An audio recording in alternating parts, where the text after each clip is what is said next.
Assalamualaikum warahmatullahi wabarakatuh.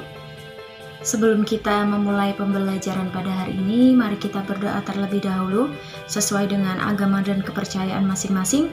Berdoa, mulai. Selesai.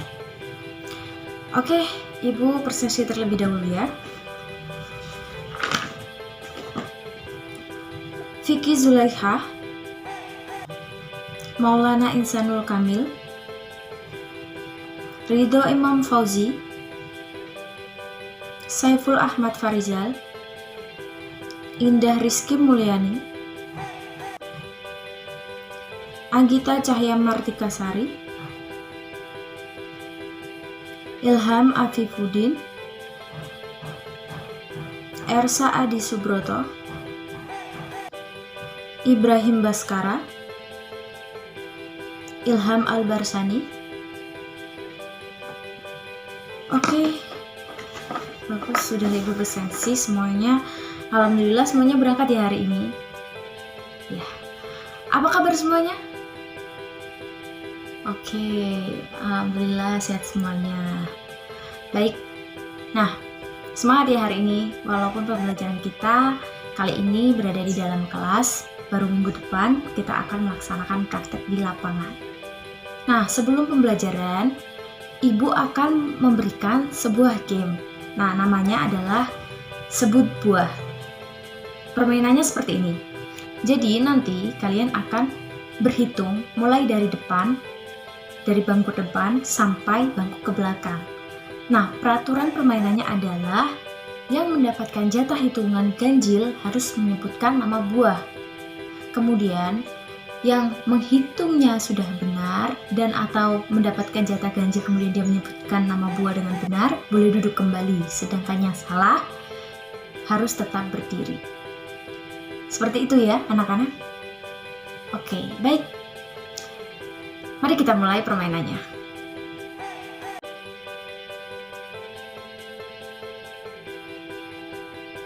Permainannya sudah selesai. Sekarang langsung kita ke inti pembelajarannya ya. Baik, sebelum itu Ibu ingin tanya sama kalian semua, khususnya untuk laki-laki. Siapa saja pemain favorit kalian? Ronaldo, oke.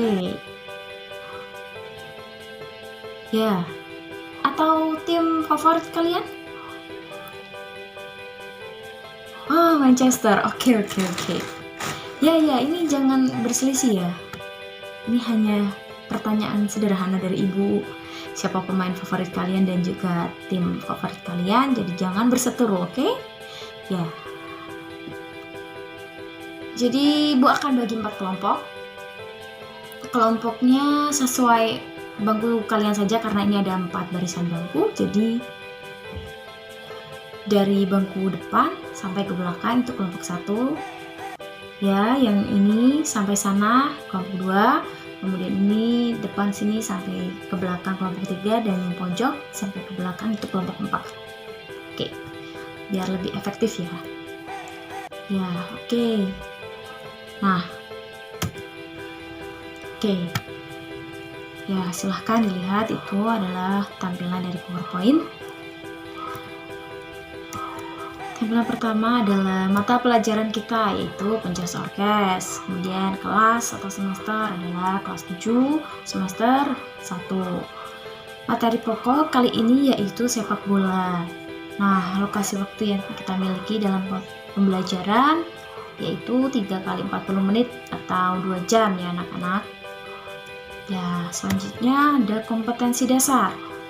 Nah, kompetensi dasar ini yang Ibu berikan adalah khusus untuk kalian karena kelas 7.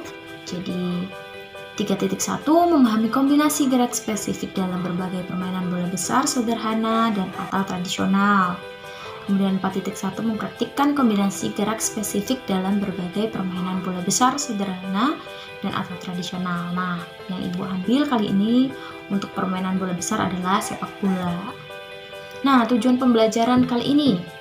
Tujuan pembelajaran kita dalam kelas kali ini yaitu menerapkan sikap disiplin, jujur, dan kerjasama dalam pembelajaran.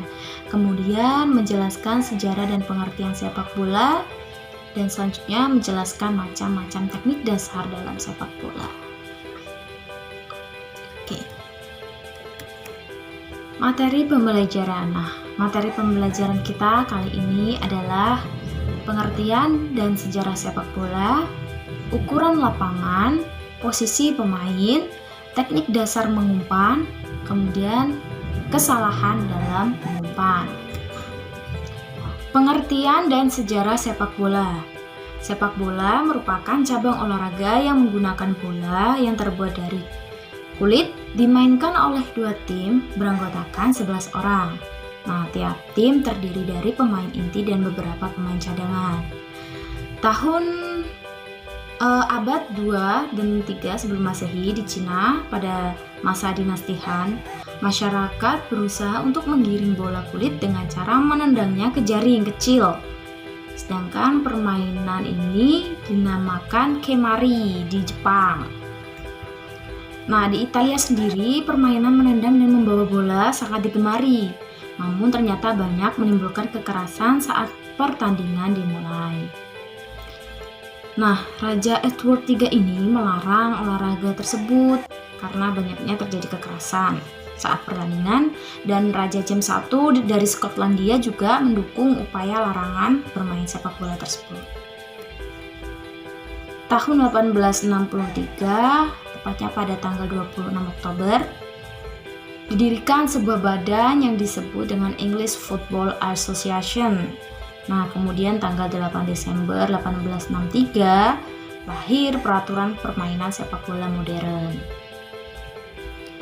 Tahun 1904, tanggal 21 Mei, didirikan sebuah federasi sepak bola internasional yang dikenal dengan nama Federation International de Football Association yang sering kita sebut dengan FIFA. Oke. Nah, pada tahun 1930 diselenggarakan kejuaraan dunia sepak bola pertama di Montevideo, Uruguay. Nah, kejuaraan olahraga sepak bola dunia dipertandingkan setiap 4 tahun sekali. Di Indonesia sendiri, tanggal 19 April 1930 dibentuk Persatuan Sepak Bola Seluruh Indonesia atau PSSI yang dilaksanakan di Yogyakarta. Nah, pengurus PSSI yang pertama yaitu diketuai oleh Insinyur Suratin Sosrosugondo. Semenjak tahun 1966 diadakan kejuaraan sepak bola tingkat taruna remaja. Selanjutnya ada ukuran lapangan. Nah, lapangan itu merupakan lapangan atau permukaan tanah lapang yang digunakan untuk bermain sepak bola dengan ukuran tertentu yang berupa rumput asli maupun rumput sintetis. Ukuran lapangan sepak bola. Panjang lapangan 90 sampai 120 meter. Lebar lapangan 45 sampai 90 meter. Jari-jari lingkar tengah 9,15 meter. Luas kotak penalti 40,32 meter kali 16,5 meter. Kemudian jarak titik penalti 11 meter. Luas daerah gawang 18,32 meter kali 50,5 meter. Ya, bisa dilihat ini gambar dari lapangan sepak bola ya anak-anak. Selanjutnya posisi pemain. Nah, ini yang sering diimpikan oleh para pemain sepak bola, pasti punya impian ingin bermain di posisi ini ya. Ini ada posisi pemain. Jadi ada 10 nama posisi pemain ya. Pertama penjaga gawang, kedua bek tengah, 3 bek sayap, 4 penyapu, 5 ada gelandang. Gelandang ini ada 4. Gelandang bertahan, tengah, serang, dan sayap. Kemudian penyerang tengah dan penyerang sayap. Pertama, penjaga gawang. Nah, atau yang sering disebut dengan goalkeeper. Ini ada 4 tugasnya. Nah, biasanya pemain gawang itu postur tubuhnya tinggi dan besar dan identik dengan yang namanya sarung tangan ya. Tugas kiper itu menyelamatkan. Nah, yang dimaksud menyelamatkan ini tindakan untuk menghindari atau mencegah terjadinya gol dengan berbagai usaha yang dilakukan seperti menepis, menangkap, dan meninju bola. Nah, kemudian tugas selanjutnya ada membersihkan. Yang dimaksud membersihkan ini adalah upaya yang dilakukan oleh kiper atau penjaga gawang untuk menjaga agar bola jauh dari daerah berbahaya. Selanjutnya adalah mengarahkan pertahanan. Nah, yang dimaksud dengan mengarahkan pertahanan di sini maksudnya adalah sebagai pemain yang paling jauh di belakang, seorang kiper bisa melihat di mana para bek harus memposisikan dirinya sehingga dapat mengarahkan mereka. Jadi, kiper ini mengarahkan para bek untuk mode pertahanan seperti itu. Nah, kemudian ada mendistribusikan bola. Jadi, tugas kiper adalah mendistribusikan bola. Yang dimaksud dengan mendistribusikan bola itu ketika kiper sudah saving bola, ketika sudah menangkap bola, nah kiper itu menentukan kemana arah untuk menendang atau membuang bola tersebut. Posisi selanjutnya ada back tengah atau center back. Nah, dalam center back ini ada 2 orang yang berada pada posisi di tengah. Fungsi back tengah sebagai penjaga daerah tengah pertahanan.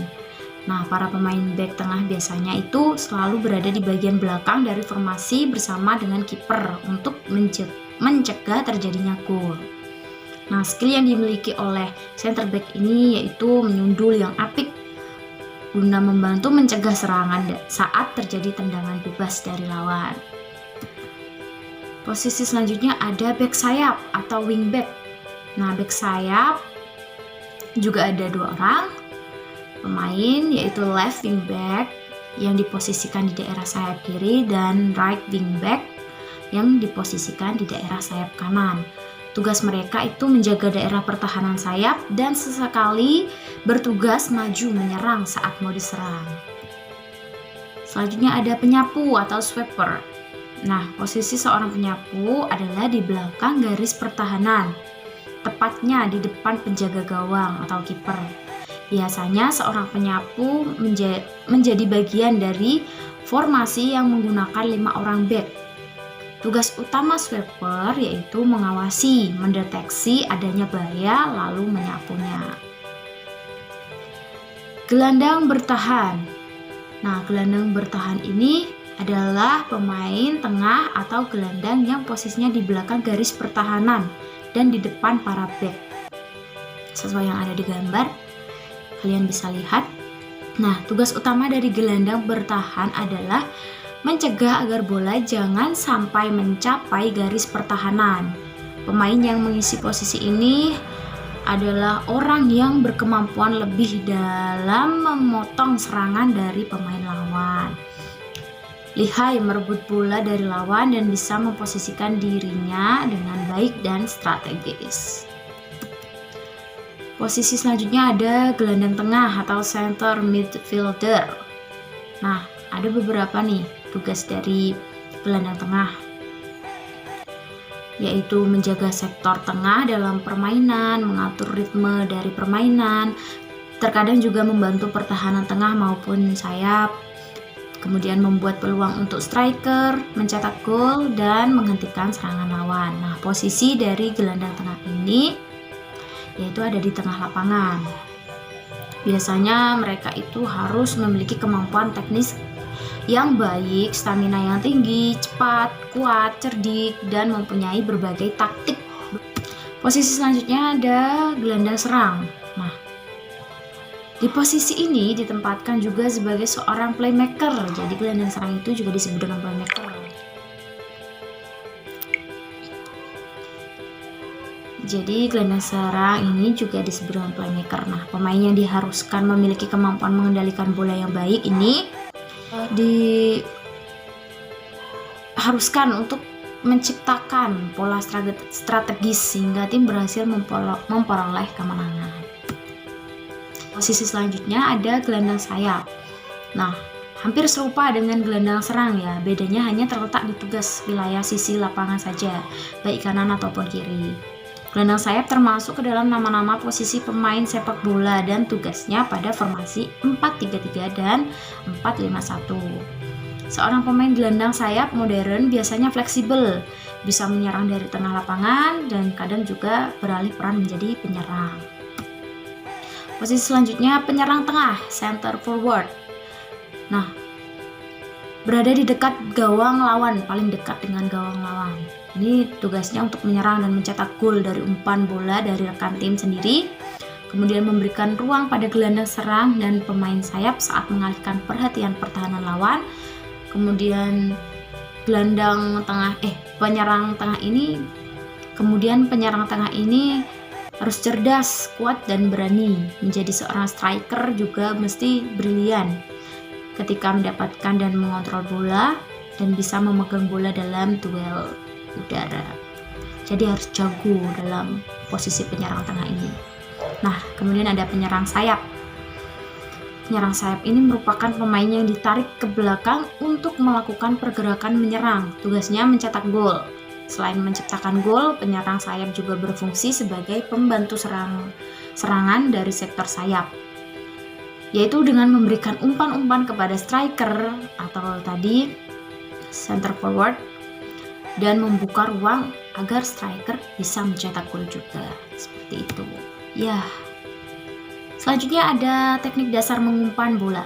Nah, teknik dasar mengumpan bola itu ada 3. Yang pertama teknik mengumpan dengan kaki bagian dalam, dan kedua mengumpan bola dengan kaki bagian luar, ketiga mengumpan bola dengan kaki bagian punggung kaki. Yang pertama, teknik mengumpan dengan kaki bagian dalam. Nah, ini adalah cara melakukannya ya. Yang pertama sikap awal, kedua gerakan mengumpan bola, ketiga sikap akhir. Sikap awal, pandangan berpusat pada bola, kaki ditumpu pada samping sejajar dengan bola, lutut ditekuk, kaki sepak membentuk sudut 90 derajat dengan kaki tumpu, sikap kedua lengan di samping badan agak terlentang, posisi badan di belakang bola sedikit tegak. Kemudian gerakan mengumpan bola. Pandangan mengarah ke sasaran yang dituju, tarik tungkai yang digunakan untuk menendang dan ayun ke depan, tendang bola mengenai perkenaan kaki bagian dalam, tepat di tengah-tengah bola, mata melihat bola dan meneruskan pandangan pada sasaran. Nah, sikap akhir ini ada 3. Setelah menendang ada gerakan lanjutan, kemudian pindahkan badan ke kaki tumpu, kemudian pandangan lurus ke depan. Berikutnya ada mengumpan bola dengan kaki bagian luar. Cara melakukannya hampir sama dengan mengumpan bola dengan kaki bagian dalam. Yang membedakan hanya pada sikap awalnya yang kaki tumpu membentuk sudut 30 derajat dan perkenaan bolanya juga mengenai perkenaan kaki bagian luar. Kemudian ada mengumpan bola dengan kaki bagian punggung kaki. Jadi hampir sama juga dengan 2 teknik cara mengumpan tadi. Yang membedakan hanya pada perkenaan kaki bagian punggung kaki saja. Seperti itu. Oke. Dan yang terakhir, kesalahan dalam mengumpan bola yang harus dihindari itu ada 3. Yang pertama, laju bola tidak sesuai dengan arah passing. Kedua, umpan bola tidak akurat. Dan ketiga, mengumpan bola padahal sudah saatnya untuk menembak. Terima kasih. Ya, seperti itu penjelasan yang Ibu sampaikan. Nah, sekarang Ibu minta setiap kelompok masing-masing mendiskusikan dan mencari tugas yang akan Ibu berikan. Kemudian setelah itu kalian maju untuk presentasi, begitu ya. Oke. Kelompok yang pertama mencari teknik dasar menggiring bola dan menghentikan bola. Kemudian kelompok kedua mencari teknik dasar, menendang, dan menyundul bola. Kelompok selanjutnya, kelompok ketiga, mencari teknik dasar, merebut bola, dan menyapu bola. Kelompok terakhir, mencari teknik lemparan ke dalam dan menangkap bola. Oke. Baik, itu yang Ibu berikan, tugas yang Ibu berikan. Tolong didiskusikan bersama kelompoknya. Ibu beri waktu 10 menit untuk berdiskusi dan juga 10 menit untuk presentasi. Ya, silahkan didiskusikan.